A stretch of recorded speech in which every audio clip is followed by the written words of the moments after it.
Right. Gauri Shankar గారు, sir ఇక్కడ young India అనేది ఒక నాన్ ప్రాఫిట్ సంస్థ కాబట్టి అది ఒకవేళ మోసం కాదు అనేది కొంత వాదన. అది ఒకవేళ నాన్ ప్రాఫిట్లో ఇటువంటి సిచ్యువేషన్స్ ఉన్నప్పుడు దాన్ని ఎలా పరిగణించాలి? ఇప్పుడు బేసికల్లీ ఏంటంటే ఇప్పుడు నేషనల్ అవార్డ్ స్టార్ట్ చేసినప్పుడు మనకు 1937లో నేషనల్ అవార్డు ఉంది, వాళ్ళకు కామీ ఆవాజ్ అని ఉర్దూ పేపర్ ఒకటి ఉంది, నవజీవన్ అని హిందీ పేపర్ ఉంది, 3 ఉన్నాయి.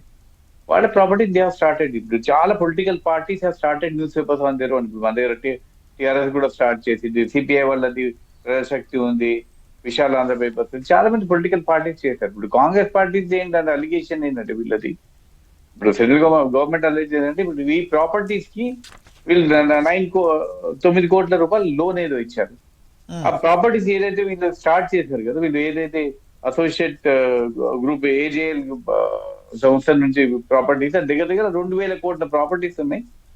వీళ్ళు రాహుల్ గాంధీ పేరు మీద, మన ఏఐసిసి లీడర్స్ ఇంకా వేరే వేరే వారి పేర్ల మీద, సోనియా గాంధీ పేరు మీద మార్చుకున్నారని ఒక అలిగేషన్. ఇది దిస్ అలిగేషన్ యాక్చువల్లీ ఏంటంటే కంప్లైంట్ ఫైల్డ్ బై మన సుబ్రహ్మణ్య స్వామి గారు ఫైల్ చేశారు complaint. It's private complaint. Court ఏమన్నదంటే because based on private cannot we cannot continue with the judicial proceedings, FIR ఉండాలి అని స్పెషల్ కోర్ట్ చెప్పింది. I think they will modify and they will go back. At the same time Congress party ఒక political party ఇంకో political party office మీద వెళ్ళేసి protest చేయడం మాత్రం మంచి పద్ధతి కాదు. ఎన్ని పొలిటికల్ పార్టీ కూడా ఇవాళ కాంగ్రెస్ పవర్ లో ఉన్నా, రేపు ఇవాళ బీజేపీ పవర్ లో ఉన్నా కూడా ఏ పొలిటికల్ పార్టీ కూడా రైవల్ పొలిటికల్ పార్టీ దగ్గర వెళ్ళి చేయడం, సబరాలు చేసుకోవచ్చు, లేదంటే వాళ్ళ ఆఫీస్ దగ్గర వాళ్ళు ప్రొటెస్ట్ చేసుకోవచ్చు, రోడ్ మీద వెళ్ళి ప్రొటెస్ట్, కానీ ఇంకో పొలిటికల్ పార్టీ డైరెక్ట్ చేయడం మాత్రం మంచి పద్ధతి కాదు. And let the case be clear కదా. ఇంకా చాలా ఉంది ఈ కేసు. ఇప్పుడు ఏం కాలేదు. Only thing and technical grounds మీద ఈ said I cannot proceed without an FIR అని స్పెషల్ కోర్టులో చెప్పింది. పొద్దున గవర్నమెంట్ కూడా మాడిఫై చేస్తుండొచ్చు. అప్పుడు తెలుస్తుంది whether they really conspiracy hatch చేసేసి కొట్టేశారా 2,000 కోట్ల వరకు ప్రాపర్టీస్ లేదా అని తర్వాత తేలుతుంది కోర్టులో. ఇంద్రజోపన్ గారు, ఇక్కడ ఏజీఎల్ నష్టాల్లో ఉంది కాబట్టి ఆస్తుల విలువ అనేది ప్రశ్న లేదనేది ఒక పాయింట్ అయితే మీది. రెండో పాయింట్ ఏంటంటే కంపెనీ నష్టాల్లో ఉన్నంత మాత్రాన ఆస్తుల విలువ తగ్గిపోద్దా? రెండోది, కంపెనీ ఒకవేళ నష్టాల్లో ఉండి లాభాలు రాకపోతే ఆస్తులు ప్రైమ్ ఎస్టేట్స్ ఉన్నాయి, మీరు ఇందాక ఒక పాయింట్ చెప్పారు, ఒక ఎగ్జాంపుల్ చెప్పారు, కానీ ఆ రోజే కంపెనీ నష్టాలకి ఉన్న ప్రైమ్ ఎస్టేట్కి చాలా డిఫరెన్స్ ఉంది. సార్ నేను చెప్పాను కదా, రెంటల్ ప్రొసీడింగ్స్ కూడా ఆల్రెడీ సీజ్ అయినాయి. ఈఓడబ్ల్యూ అనేది economical offence wing police station కి వీళ్ళు సబ్మిట్ చేసినారు ఈడీ ఈ మనీ లాండరింగ్ లో. సో అవన్నీ కూడా డబ్బులు మొత్తం వీళ్ళ పేర్ల అకౌంట్లలోకి ట్రాన్స్ఫర్ అయినాయి. కాబట్టి ఈ కేసు చాలా పకడ్బందీగా ఎఫ్ఐఆర్ ఉంది. ఎఫ్ఐఆర్ కోసం వీళ్ళు అడిగితే కూడా this stage we will not provide అన్నట్టు కోర్టు ఏమో చెప్పినట్టు, కోర్టు నుండి అడిగినట్టుగా తెలిసింది. So these are all the facts. Letter ఇప్పుడు ఫస్ట్ ప్రైమరీ ప్రశ్న టెక్నికల్ గా అది లేదు అని చెప్తున్నారు. ఏంటి? ఎఫ్ఐఆర్ లేదు అని చెప్తున్నారు. సో ఎఫ్ఐఆర్ లేదు కాబట్టి దాన్ని నెక్స్ట్ మళ్ళీ ప్రొవైడ్ చేస్తారు, చూపిస్తారు, ఈ కేసు కంటిన్యూ అవుతుంది అని చెప్తున్నారు. సో నేనేమంటున్నానంటే అసలు కేసు బేసే ఎఫ్ఐఆర్ కదా. అసలు దానికి అది ఎఫ్ఐఆర్ ఉంటేనే అది ప్రొసీజర్ కంటిన్యూ అవుతుంది.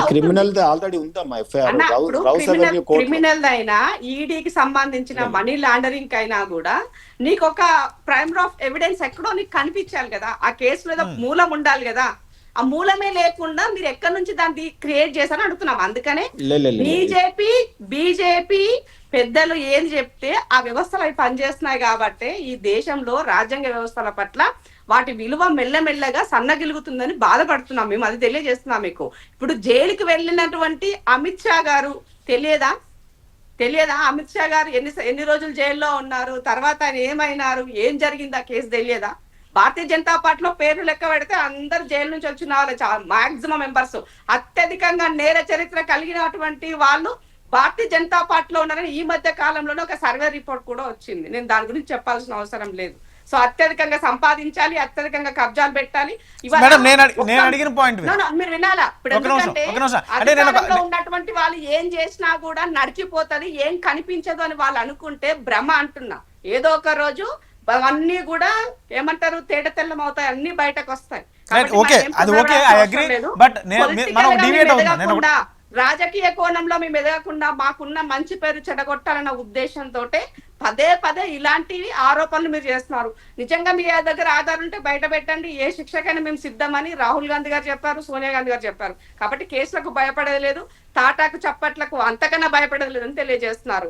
కాబట్టి మీ ఏమంటారు డరో మతాన్ని ఎందుకు చెప్తున్నారు రాహుల్ గాంధీ ప్రతిసారి ఎందుకు చెప్తున్నారు ఈ వర్డ్? నేను నా బ్లడ్ ఏంటి, నేను ఎక్కడి నుంచి వచ్చినా, సో స్వతంత్ర పోరాటంలోనే ప్రాణాలు తెగించి పోరాటం చేసిన కుటుంబం నుంచి వచ్చినాను, నేను వీటికి భయపడతానని చెప్పినారు. ఇంతకన్నా ఏం కావాలా? కాబట్టి నేర చరిత్ర ఉన్న వాళ్ళు ఎవరు ఏ విధంగా ఎవరిని ఇన్ఫ్లుయెన్స్ చేస్తున్నారో ఈ సొసైటీకి తెలుసు. దాని గురించి మనం పెద్దగా చర్చలోకి వెళ్ళి ఏదో చేసి ఏదో చేయాల్సినటువంటి అవసరం లేదు. వాళ్ళు ఏది అనుకుంటే అది. బీజేపీ వాళ్ళు రాత్రికి రాత్రి వాళ్ళ పక్క రాష్ట్రంలో మహారాష్ట్రలో ఒకరి పైన కేసు వేశారు, ఏమైంది వాళ్ళ పైన మనీ లాండరింగ్ చేశారు, ఏమైంది? అలా పాటలు జరిగిన పునీతులైనారు. ఈ పక్క రాష్ట్రంలో ఏమంటారు తెలంగాణ మన ఆంధ్రప్రదేశ్ లో ఉన్నటువంటి 3 మనుషులు ఏమైంది? రాజ్యసభ సభ్యులుగా ఉన్నటువంటి రాత్రికి రాత్రి పాటలు జరగానే అయిపోయింది. కాబట్టి వాటి గురించి ఎవరు వినడానికి కూడా సిద్ధపడతలేరు. వీళ్ళు చెప్పే ఆరోపణలు చేసే వాటిని వినడానికి కూడా ఎవరు సిద్ధపడతలేరు.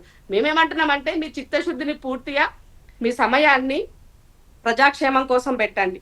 ఈ దేశం ఎట్లా ముందుకెళ్లాలో ఆలోచించండి. ఈ ఆర్థిక వ్యవస్థ ఎలా బలోపేతం చేయాలో ఆలోచించండి. ప్రజల పైన పన్నుల భారం ఎట్లా తగ్గించాలో ఆలోచించండి. కాంగ్రెస్ పార్టీ పైన ఎట్లా కేసులు పెట్టాలా, వీళ్ళని ఎట్లా జైల్లో ఉంచాలా, వీళ్ళ అనుకుంటే అది మీ విజ్ఞతకే వదిలేస్తున్నాం.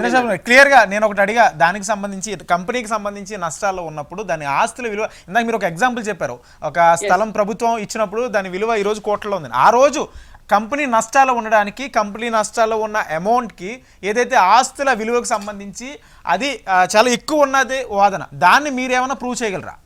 ఇప్పుడు నేను ఏమంటే ఒకటే ప్రైమరీ ప్రశ్న ఏంటి అని అంటే, ఆ పత్రిక స్థాపించింది ఎవరు? నెహ్రూ గారు ఎవరు? ఇందిరాగాంధీ తండ్రి. పత్రిక స్థాపించింది నెహ్రూ గారే, కానీ పత్రికకు సంబంధించి దేశవ్యాప్తంగా వేల కోట్ల విలువైన భూములు కానీ లేకపోతే దేశవ్యాప్తంగా కార్యాలయాలకు సంబంధించిన భవనాలు కానీ ప్రభుత్వం సమకూర్చలేదా? నెహ్రూ ఒక్కరే కాదు కదా సార్, అందరు కాంట్రిబ్యూషన్. లేదు, దాన్ని స్థాపించింది ఆయన. దాని తర్వాత అందరు సపోర్ట్ చేస్తూ వచ్చారు. ఎందుకంటే తెలంగాణ పోరాటంలో మనం ఒకటి పెట్టినప్పుడు ఏదైతే తెలంగాణ రావాలనుకుని అందరం కేసీఆర్ సపోర్ట్ చేసినాం.